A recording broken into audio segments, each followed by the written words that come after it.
ဖေးကြီးဒီချိန်ဆိုရင်အိမ်မှာဘလောက်တောင်ပြောစရာကောင်းလိုက်မလဲလို့တွေးပြီးတော့အရန်လွမ်းနေမိတယ်ဖေးကြီးရဲ့လက်ရစင်မီပန်းကတ်လေးတွေကိုအိမ်ရှိမှထွန်းညှိပြီးမိတစောင်းလေးပြင်နေလောက်ပြီးရက်ကွက်ထဲကကလေးတွေပြစ်ဖောက်တဲ့မိရှုမိပန်းတန်နေရလေညာတိုင်းလိုတက်တက်လေးကြားနေရတော့မှဟိုးငငယ်တော့လို့ဖေးကိုယ်တိုင်ဝင်ပြီးတဲ့မိရှုမိပန်းတွေကိုဖောက်ပြီးတော့အိမ်ရှိမှထွက်ဆော့ကျင်သေးတယ်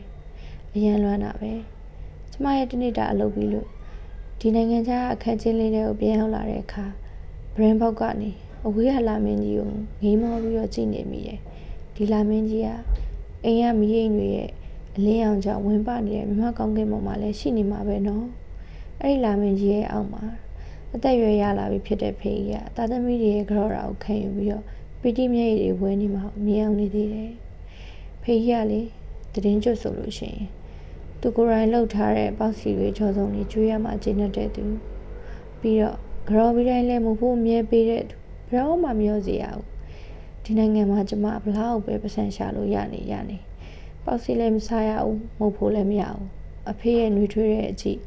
နှွေးထွေးတဲ့မြတ်တာကိုလိုချင်မိတာဖေးသိနိုင်မှာမလားယင်ဒီနှစ်တော့ကျမဒီကနေပဲအဖေကိုဦးသုံးချိန်ချပြီးတော့ကြော်ပြရစီနော်ဖေးအဝေးကနေသမီးကိုခွင့်လွှတ်ပေးပါနော်အဖေကြီးအမြဲတမ်းကျမ်းမာပျော်ရွှင်ပါစေလို့ဆုတောင်းရင်းနဲ့ဒီကတကူရဲတရင်ကျော်ဖြတ်တန်းနေမိပါတယ်အဝေးကနေဖေးကြီးရဲ့သမီး